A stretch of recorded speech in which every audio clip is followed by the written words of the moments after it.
welcome to the third lesson of the Pulley Project. If you've come to this without watching the first or second lesson, please watch them first. You'll find links in the description down below. This video is a bit longer than the first two due to the amount of features and tips we cover on these last two parts. Here is the content of this video.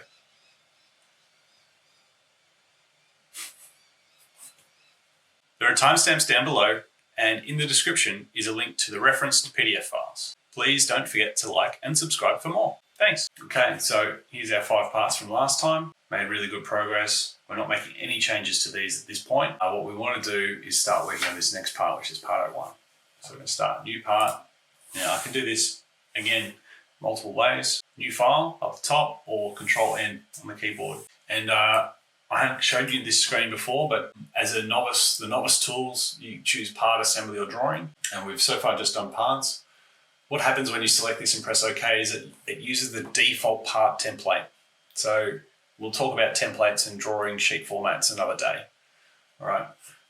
What I had open was the advanced options here, where you can actually set up different templates for different purposes. All right. I actually only have one part file template, so I'm always going to use this one regardless. Okay, whether it's in this novice view or advanced view. You start a new part, make sure it's in, it'll be fine. Now, having mentioned that, I don't think I've brought it up yet during our classes, so I'm just going to show you very quickly how to tell if something's in millimeters or what units you're in. It's in the very bottom right-hand corner of the screen. You can see this MMGS here.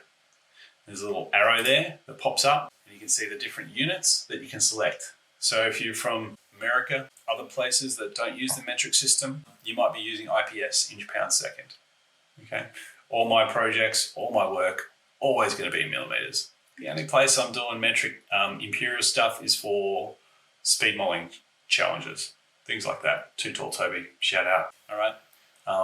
But yeah, stick to millimeters for my projects, you'll be fine. Okay, so this part, we're starting to get into some more complicated geometry.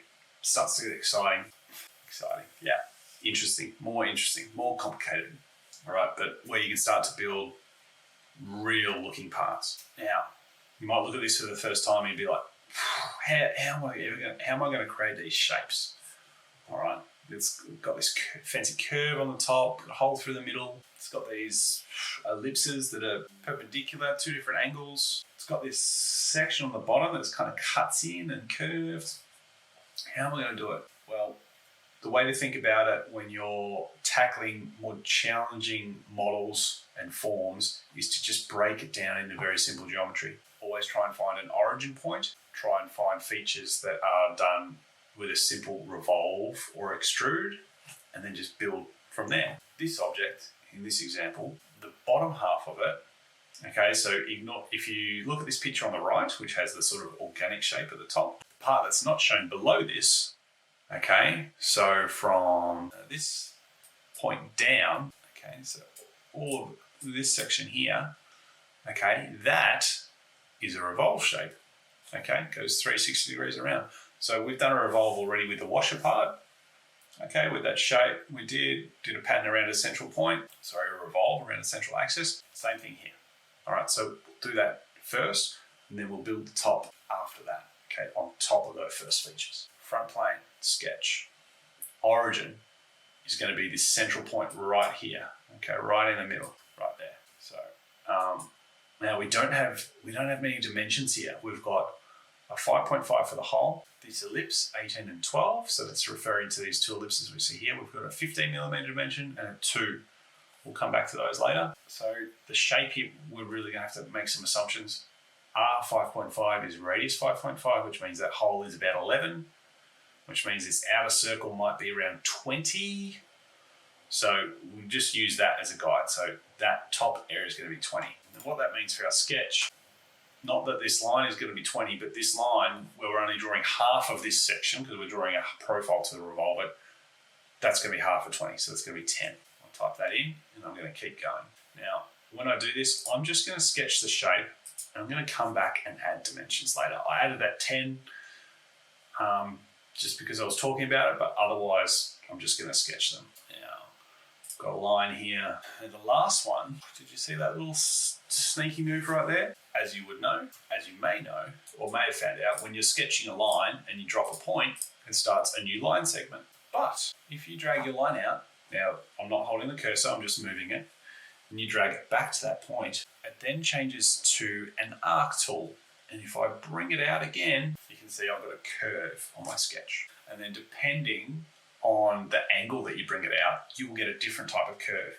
This curve would be tangent. But if I bring it back in again and I go out this way, you can see it's closer to perpendicular where it joins. All right, and that's how you can create that little curve on the bottom shape. And so I'm just going to delete that. I'm just going to delete this line just so I can go back a step. Okay, so I sketch that one, go back in with my cursor, come out. Now that's at the wrong angle. So go back in, bring it back around, drop. Beautiful. And then to do this revolve, I'm going to need my line up the middle because I'll revolve around that and make that vertical. All right, now what happens sometimes when you're doing more complicated sketches, your lines or your arcs will add relations which are unintended. One of those is this one here, this number 3. What it's done is said that the center point of this circle is coincident with this line. Now, why that's a problem is because you see in this shape here, okay, in the sketch, it's nice and smooth across the bottom. But you see ours, it's kind of pointy. And if we revolve this shape, it'd end up with like a sharp point at the bottom rather than a nice gentle curve. And there's no way for me to change that. For that to be a nice curve, this center point needs to be on this line here. If I try and move it there, well, that works, but my shape is way too big. All right, okay, this is working now, so it's okay, but let's leave it like this. And I think when we get the updated dimensions from the client later, we might have to make a change here. Let's leave it for now, keep going. So as we've done before, we make some more assumptions about these dimensions. So we've got a 10 on the top, that's across here. This bit on the side, maybe 6. This bit in the middle, yeah, maybe 4. We don't have a total height for this. 24 looks okay. We don't have an angle. 45 looks okay. And what else do we need to dimension? Maybe this height here. Okay, that's done. And the shape might not be a perfect match against this sketch here, but it's fully defined. It's enough for us to continue. We go feature, revolve. Now there's no construction line used anywhere in this geometry. So SolidWorks doesn't know to select any line by default. We have to click one. So with axis of revolution selected here, click on this center line, you can see the revolve preview. Press OK.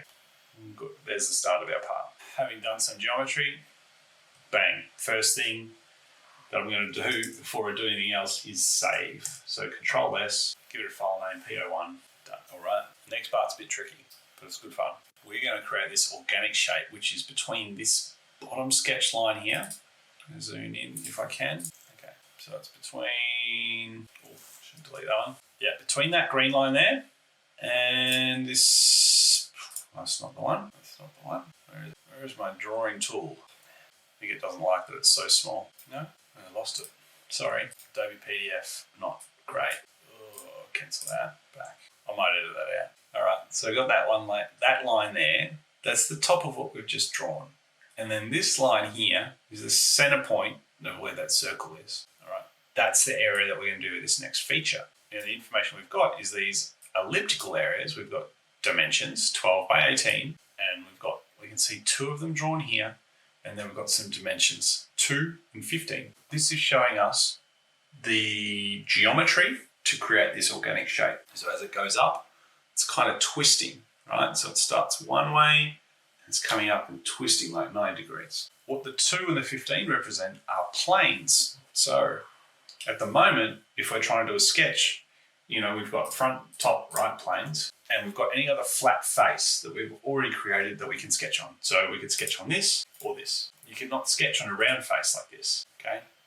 No option to sketch, same as this one or this one. So we're going to create planes. To create a plane, we go to reference geometry, click on the plane option, and it will come up asking you for references.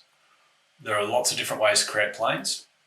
You can create planes from other planes, from sketches, from features, from faces, from curves, from points, from axes. Yeah, and it can get quite complicated. In my work, I always try and minimize the amount of planes I'm using. I would always rather reference sketch geometry. I think it's just easier to control and visualize. But when a plane's needed, you do it. This one, it's quite easy. We're just going to create a plane that's 2 millimeters above the face we've already done. So that's what this line is here, 2. And this one, 15. So select this face, and the default half-millimeter increment, we're just going to bump that up to 2. Press OK. That's created our plane 1. Fantastic. I need to create a second plane for that 15. If I select plane 1, put in 15, it's going to do that now. If I click on it, you can see it's 15 millimeters off our first plane. And just like other geometry sketches features we've done, okay, it's parametric. What that means is if I click on this plane here and I change this from 2 to 5, well, that top plane is also going to go up because that is also controlled with the dimension 15. All right, that's good. So we've got our planes. Now we need to draw our ellipse and dimension it. I'm going to hide the planes. Personal preference. I like working with my planes hidden. Sometimes I will turn one on while I'm working on it, but I just like to select them and keep my viewport nice and clean. I've started a new sketch on plane 1. That's the lower plane. And I'm going to go normal 2. And I'm going to use the ellipse tool. The ellipse tool is here. And to draw an ellipse, I start with the center point. I drag out to one side of the ellipse and then drag up for the other. There you go. Press escape. And you can see the difference between an ellipse and a circle. The ellipse has 4 points, actually a part of the ellipse controlling the geometry, whereas the circle, no points. Okay. Now, those points are really handy because we can dimension from them. So we're going to add the dimensions so we can see 18, 12. Great. All that's left now, let's line it up. So grab that top point, the origin, make it vertical. That sketch is fully defined. Press OK. Great. We have to do the same sketch on the plane above, plane 2. But when I say same sketch, we're doing the same dimensions, but the shape is facing the other way. It's rotated 90 degrees. So we're going to do that. There are ways to make them share dimensions, even though they are in 2 separate sketches. Would you like to see? Of course you would. You can see the other sketch is still visible. All right. It's because I haven't used any extrude or feature yet. In your feature tree, you can see that it's visible because we can see that sort of sketch icon next to it. You can hide sketches. So if you're having trouble, working on this new sketch, you can hide the old one by right-clicking on it and clicking hide. Then it will disappear.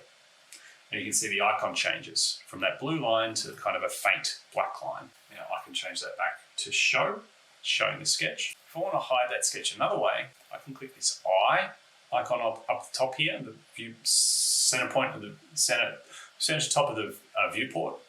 Hide all types. It's going to hide everything except what I'm currently working on. So again, that's hiding the sketch. All right, just for reference.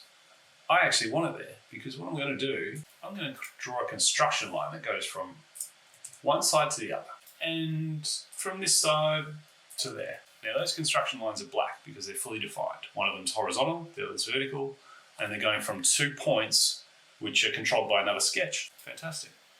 I'm going to make them both for construction, okay? Because I don't want them to impact the sketch that I'm currently working on.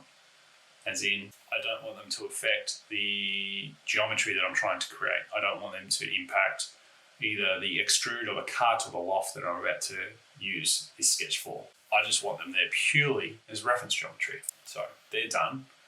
I'm now going to draw 2 new lines from point top to bottom and side to side. Now it's getting a bit difficult to see here, right? Because everything's kind of overlapping.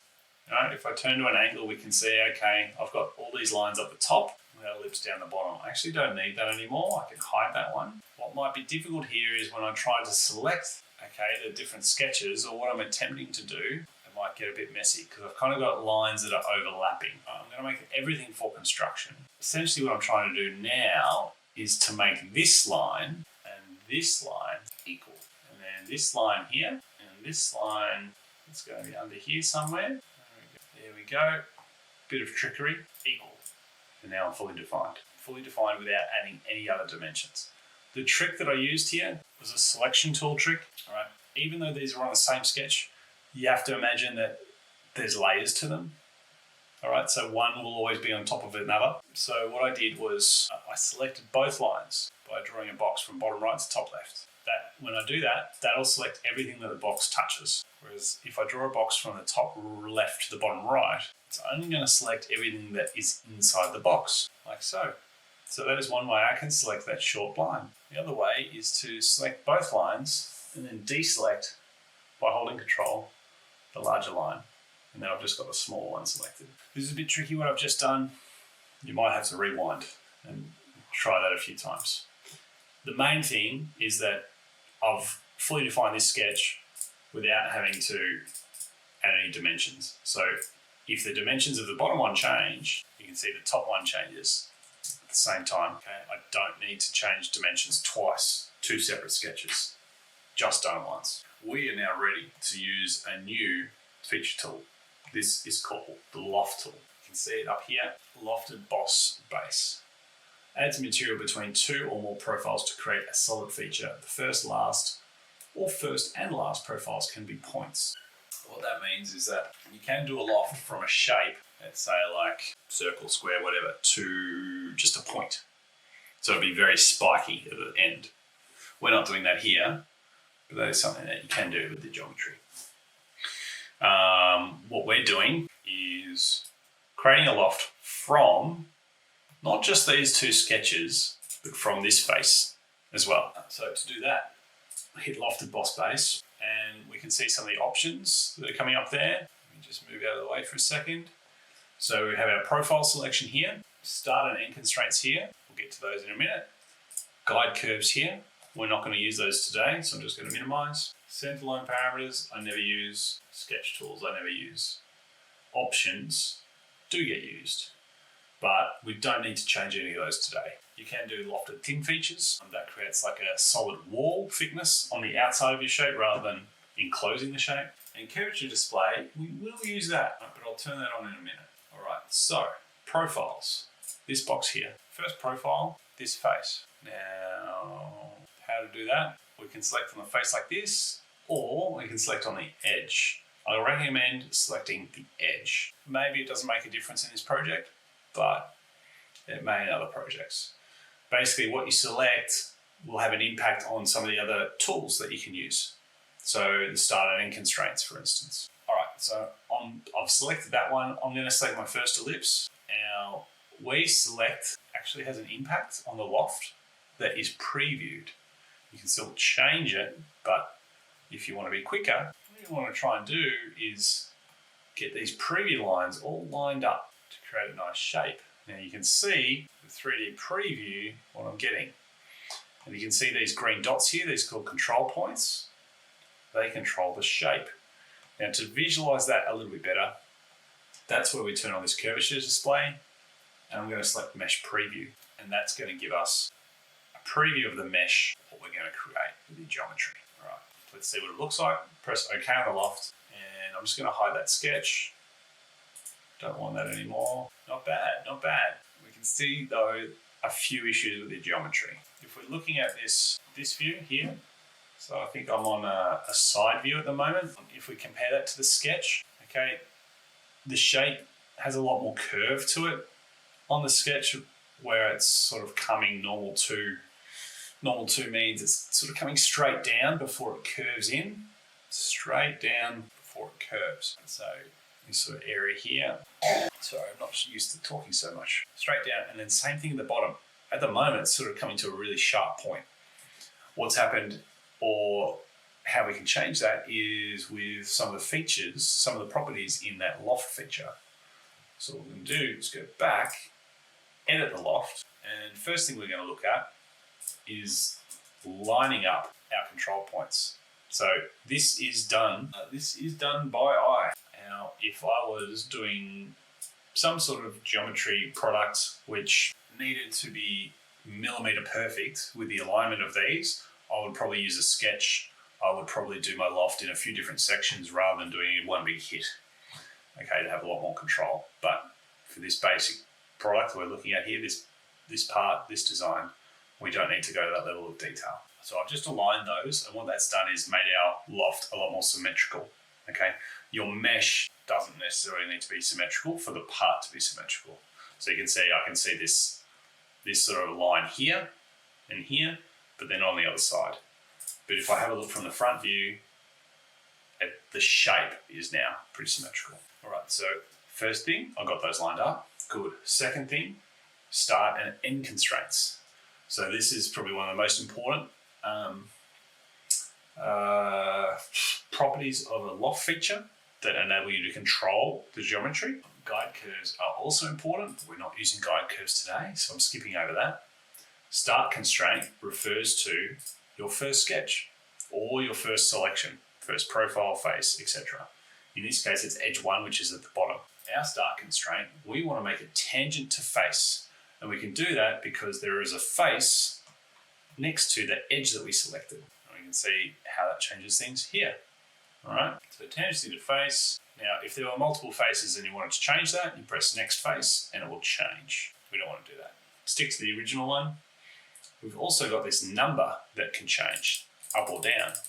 And you can see as I increase that, how that changes the loft. All right, now what's happening is it's going up at a rate of 7 units with the tangency, but then the loft has to go to the next sketch, which is here. So it's going up and then it's coming down again to still meet all those profiles. Obviously, that's not what we're going for if we're looking at that sketch. So we're going to bring that right back down to 1. All right, done. That looks good at the bottom. At the top, we don't have that same option because there's no face there to be tangent to. All right, we have none, the options of default, none, direction vector, and normal to profile. Normal to profile is the one where the shape, as it comes up to the profile that you've selected, will be normal to. And we know from doing our views, doing normal to is like a direct view, top down, looking at something. In other words, it's like a 90-degree view. What that's going to do when we select normal to profile, that's going to add at the very tip here, it's going to make it a 90-degree angle that it comes down from. That's going to help us with tangency for the shape, okay, to make it nice and smooth. It also helps with the general geometry here to get the shape much closer to what the sketch is. Now, if we want to increase that, how much it comes down, we can press this button. But we can see then, if we go too far, it's actually going to break the loft, which means it can't compute. Okay, get a rebuild error. In this case, it says feature could not be created because it would produce self-intersecting geometry. Won't work. Bring it back, and I'm going to bring it right back. Again, I'm just going to bring it to 1. Press OK, and now we're looking pretty good. Okay. Now, one thing that we have kind of done, minor issue, but this part when it comes into an assembly, we want the front view to be this view that we can see in this drawing. At the moment, the way we've done our lofts and our ellipses, it's rotated 90 degrees. So if we could change it, which we could, we would have to flip these dimensions around, maybe reselect the profiles. Let's just change the dimensions and see what happens. So I click on that 18. Now I'm able to select these dimensions because Instant 3D is enabled. If I turn that off, when I click here, nothing comes up. Keep it on. Click here. This is letting me select the loft and the other elements like the planes that are used to create the sketches to create the loft. I can see the dimensions used. I can click on the dimension. I can type in, press enter. It's going to change automatically. And you can see that's caused a bit of an issue. But if I change this to 18, oh, I've killed it. Great. Let's go edit the sketch and see what's going on. All right, so you can see these control points, they're now really twisted, okay? We're going to have to grab this one here, bring it around. Let's go to a top view, get it lined up with the others, much better. And now if we look at the front view, we've got the geometry we want. That's really good. Okay, excellent. Only 2 features to go with this. And the last main feature, we can see the hole in the middle. That'll be a cut. Okay, so that's easy enough. But how to create that sort of semicircle on the top, it's a bit trickier. But you can kind of see from this sort of profile sketch here, it's kind of smooth, okay, joins around, and it's circular, all right? So what we're gonna try and do here is use a dome feature. Now, dome feature typically isn't on your toolbars here. Now, you can see I've got mine here. That's a customized menu. If it's not there for you, you'll be able to find it under Insert, Features, Dome. Now, just while we're at it, I'll show you how to customize your toolbar and add a button on there. Right click, customize. We're going to go to commands. We're going to go to features. And these are all the features that you can add to that menu bar. I'm going to click on dome and drag it there. It's done. If I want to take something off or rearrange it, I can click, drag, and you can see all the positions that I can put it. Or if I drag it off, the little cross icon tells me it's going to remove it. Done. All right, the dome tool. Where do I use this? I use it on small things like nuts and bolts. If I'm trying to create like a little curve feature sometimes, a little indent. What else? It doesn't get used a whole lot. It's a very niche tool. All right, basically, and one of the reasons for that is the parameters are so limited. Okay, with the dome, you can see there's not much I can choose from here. I'm going to select my face. I'm going to give it a dimension. Now, we know that ellipse at the top is 18 by 12. So we're going to go up 9 to give ourselves like that height. All right. It looks like a kind of egg shape at the moment, doesn't it? What we need to select, okay, what we need to select here is elliptical dome. So it's going to turn it into kind of like half an ellipse. All right. You can see it smooths the sides perfectly for the geometry here, for what we're trying to achieve. Press OK, and you can see it's really nice and smooth all the way around. And if we wanted to check how smooth it was, we can just do a tangency selection check. So if I right click here and go select tangency, everything that's blue is kind of is one face joining onto another without having a sharp angle. Okay, it's tangent. That's good. All right, last step, last part.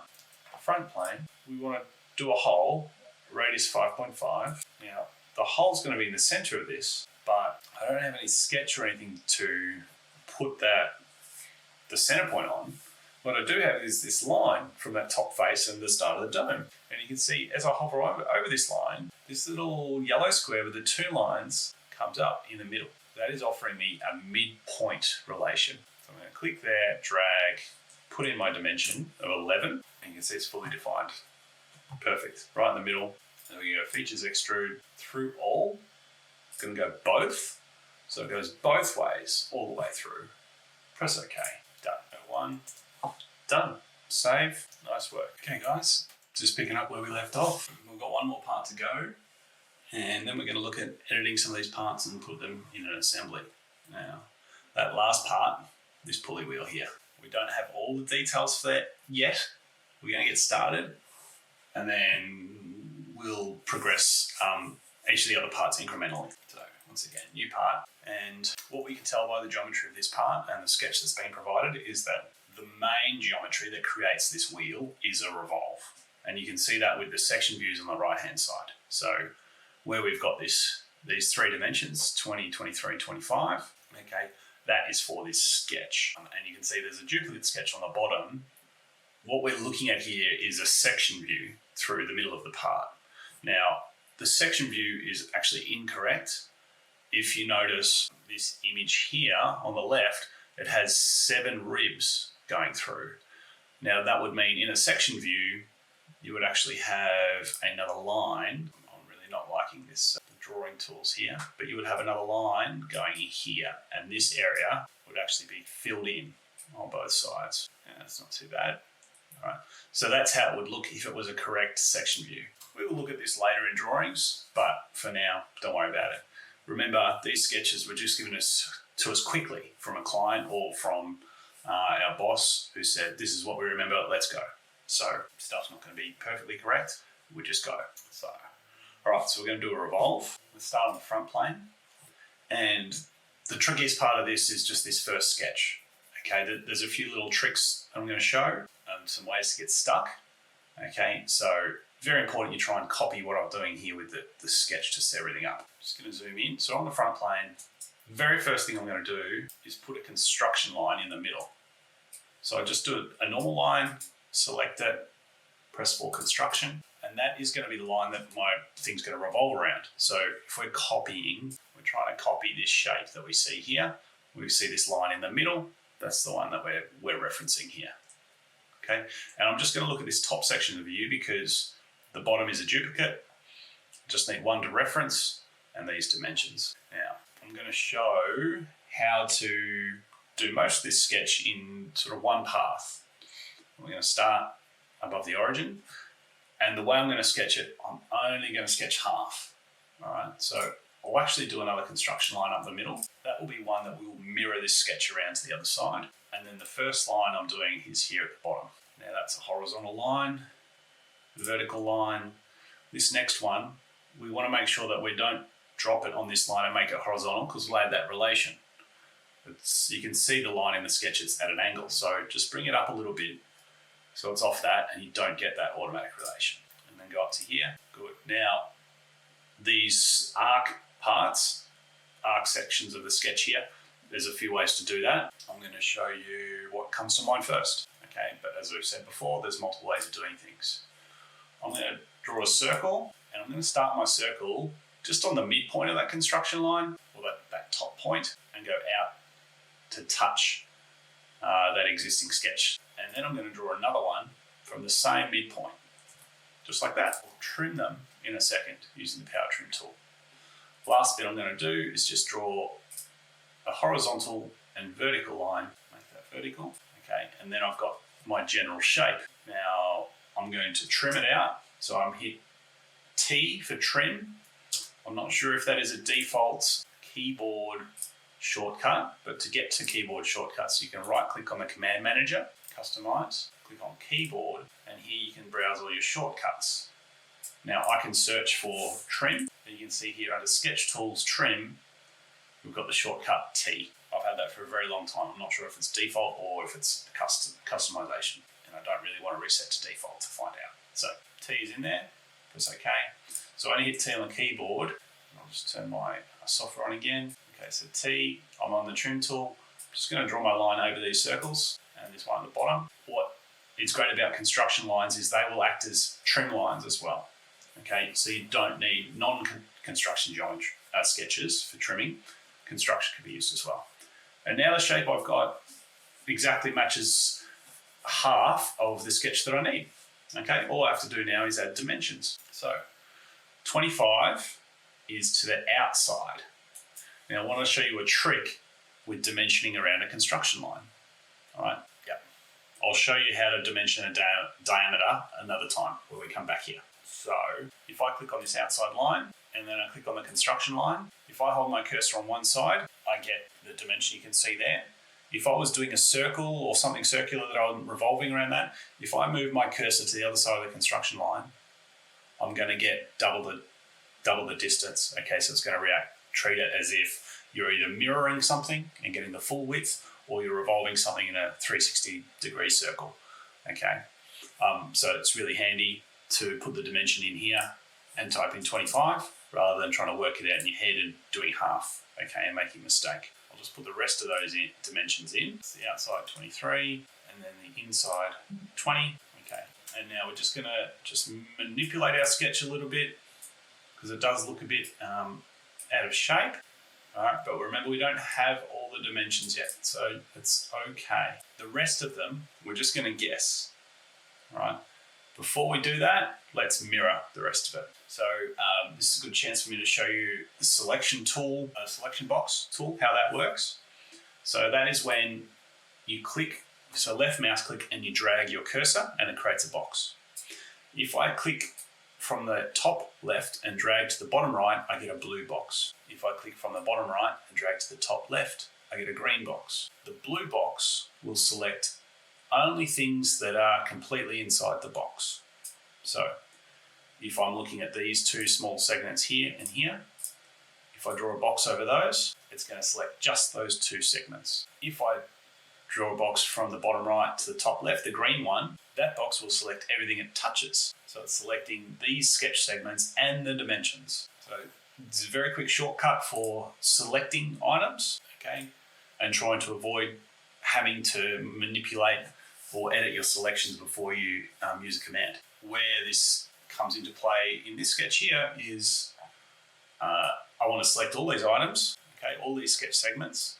Now I can do a box like that, or I could right click and go select chain. This is a chain of sketches. It selects all of those sketches.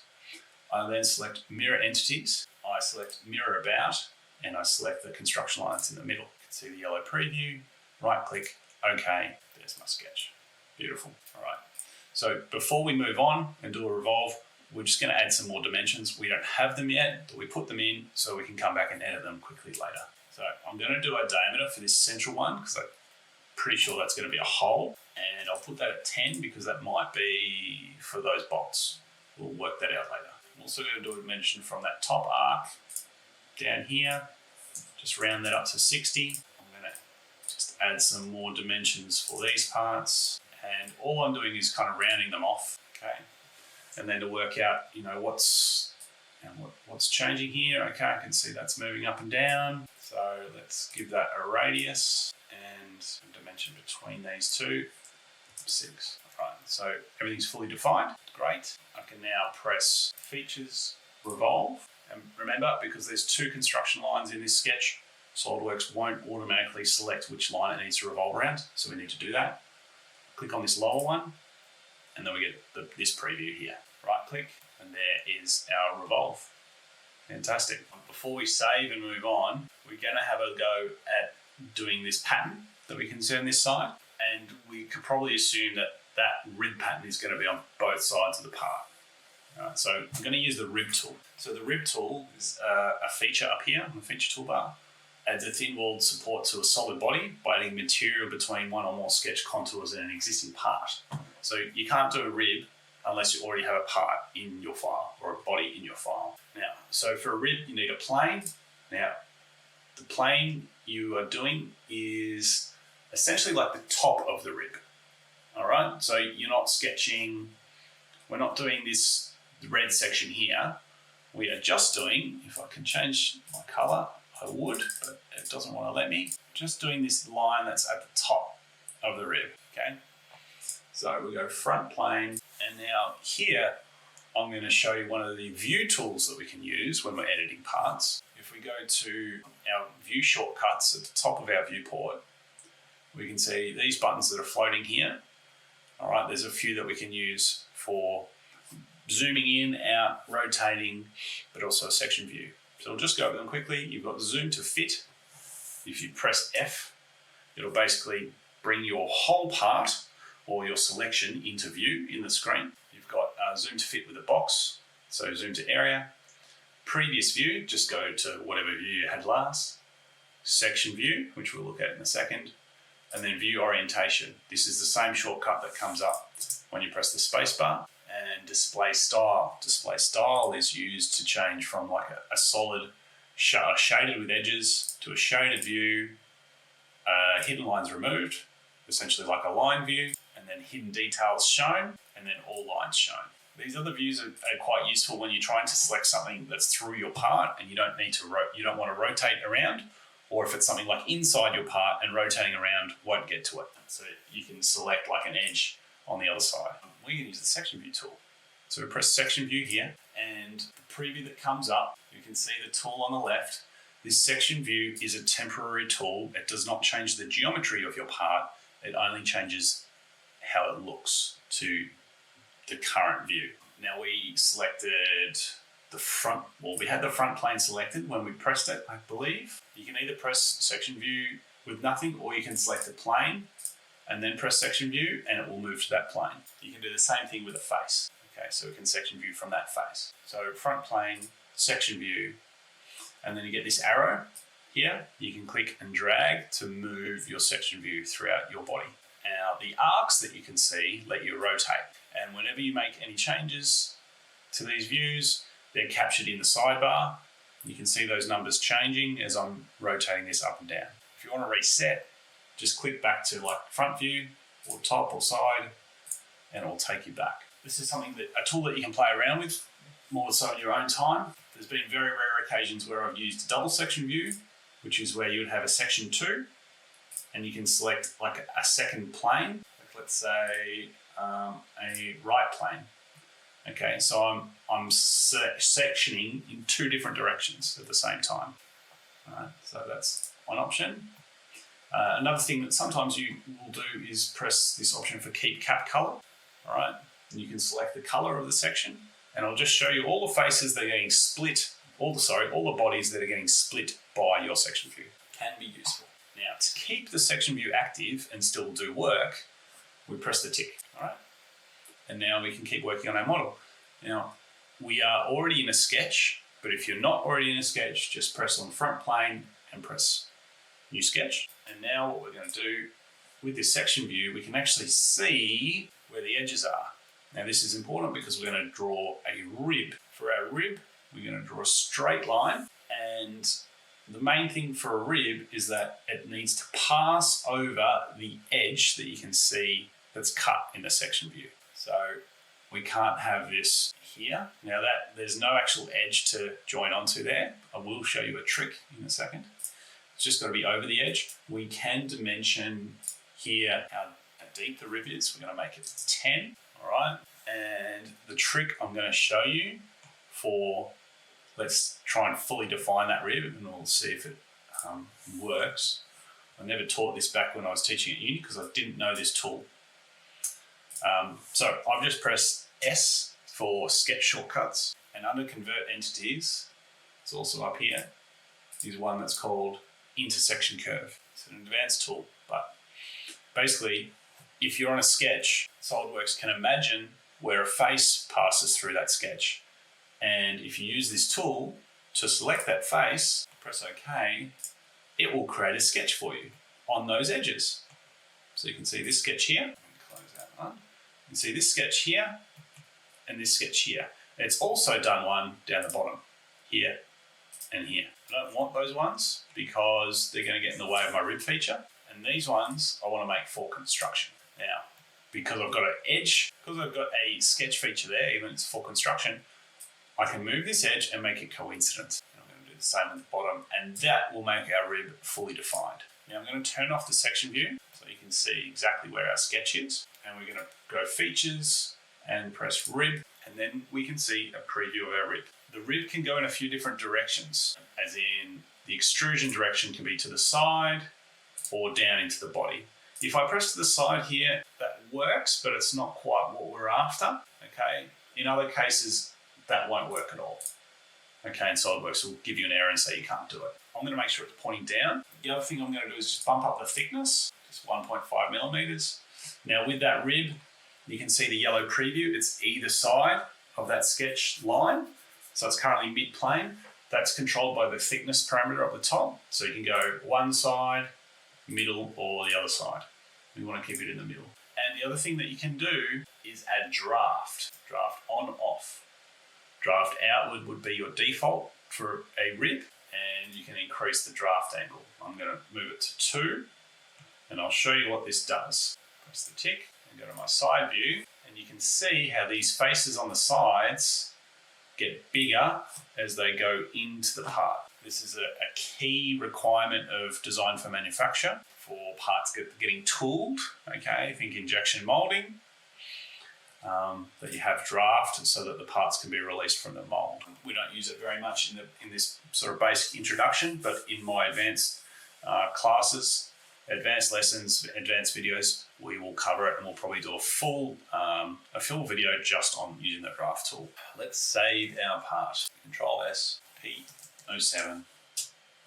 Okay, that's great. We've done one rib. Do we want to repeat that process 7 times? No. What we want to do is a circular pattern. Now, previously we've done a circular pattern with a sketch. We did that for our side plate here. Okay, but this time we're going to do a circular pattern with a feature. Works in a very similar way. On our features toolbar, under linear pattern, there's a drop down with a bunch of different pattern options. We're going to select circular pattern. So let's go through what we need to select here. First is our revolve directional axis. Any circular face which it's going to go around will work. So I could select inside or outside, maybe even this face, maybe this face here. It's simple, let's just press the hole on the inside. I'm going to use equal spacing because I'm going to assume that these are going to be equally spaced, 7. So I can increase that number. And then features and faces, I'm going to select under features, I'm going to click the rib. Done. Very simple process. Press OK, and then you can see 7 ribs. Now, what are we going to do about the other side? Best option in this file, this geometry, is to do a mirror feature. So again, we've done mirror sketch entities before. This time, we're going to do a mirror feature. So we're going to select the right plane and I'm going to press mirror under the features toolbar. So this is different than mirror sketch. Okay, this is mirror for features. Now under mirror features, I already had the right plane selected, so that's done. You have multiple options. You can get features, faces, or bodies. We want to do features. We're going to mirror the rib feature and the pattern feature. So I'm going to select first on the rib and then second on one of the other ribs, which are part of the process. Okay, let's see if this works. Failed to create rib feature.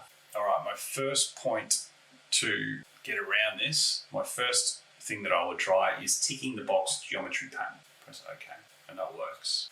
And I can't remember what geometry pattern exactly means, but half the time when I'm doing a pattern or a mirror and it doesn't work the first time and I press geometry pattern, 50% of the time it works every time, 60%. We will look it up and we'll cover the definition of geometry pattern in an advanced module. Okay, but for now, we've got our part. We are done with our first run of all these parts, 7 parts. We can see all 7 are there. Fantastic. Give yourself a pat on the back if you've got them all. You should be really happy with that as a starting point. How are we going for time? All right, and that'll do us for this lesson. Created 7 parts from rough sketches. Fantastic start. What we're going to do in the next lesson, put these in an assembly. We can see our parts fit together, and then we're going to get the next update from our client or our boss giving us refined dimensions. So then we can go back and make changes. So hit the link up here somewhere, if I can work it out, for the next video to continue the lessons. In the assemblies one, we're going to cover a lot of the basics. Make sure you know how to put parts together, set up your assembly correctly the first time, okay, and start to build from there. Thanks very much for joining. Like, subscribe, and please hit me up in the comments or send me an email if you've got any feedback or need any help with any of your SolidWorks projects. Okay, cheers.